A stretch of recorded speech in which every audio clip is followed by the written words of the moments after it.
बहुत समय पहले की बात है। एक छोटे से गांव में दो भाई रहते थे, जिनके नाम थे रामू और श्यामू। वे दोनों एक दूसरे से बहुत प्यार करते थे और हमेशा एक साथ रहते थे। गांव के लोग इनके भाईचारे की बहुत तारीफ करते थे। एक दिन रामू और श्यामू ने सुना कि गांव से बाहर एक पुराना खंडहर जैसा घर है, जिसमें भूत होने की अफवाहें फैली हुई हैं। गांव वाले कहते थे कि जिसने उस घर में रात बिताई वो वापस नहीं आया। रामू ने यह सब सुनकर चिढ़ाने के लिए श्यामू से कहा, क्या तुम उस भूत के डर से भाग जाओगे?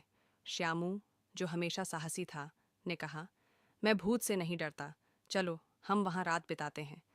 रामू ने भी साहस दिखाते हुए उसकी सहमति दे दी। रात की गिरते ही दोनों भाई उस खंडहर में पहुंच गए। सन्नाटे से भरा हुआ था। जैसे ही वे अंदर गए, दरवाजे ने खुद ब खुद बंद हो गया। पहले तो दोनों थोड़े घबराए, लेकिन फिर उन्होंने अपनी हिम्मत जुटाई। भूत की कहानियों को याद करते हुए श्यामू ने कहा, देखो, हम यहाँ हैं और हम डरेंगे नहीं। तभी अचानक उन्हें एक सर्द हवा का झोंका महसूस हुआ और उन्होंने देखा कि एक धुंधली आकृति उनके सामने प्रकट हुई। दोनों भाई ठमक गए।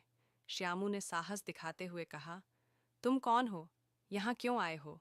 भूत ने कहा, मैं यहाँ इस खंडहर में एकाकी हूँ। कोई मेरे लिए नहीं आया।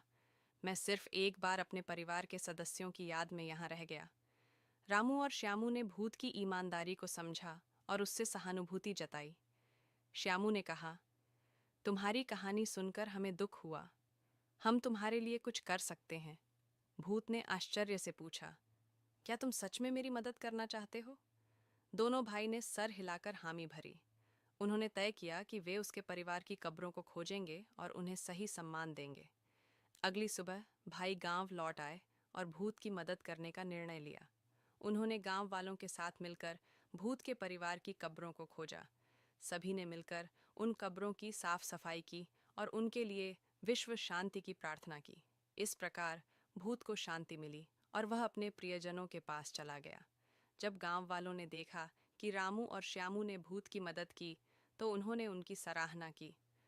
उस दिन के बाद से गांव में भूत की कहानियां खत्म हो गईं और दो भाइयों की दोस्ती और भी गहरी हो गई। इस कहानी से हमें यह सीखने को मिलता है कि भय से नहीं, बल्कि सहानुभूति और करुणा से काम लेना चाहिए। सही मार्ग पर चलकर हम न केवल दूसरों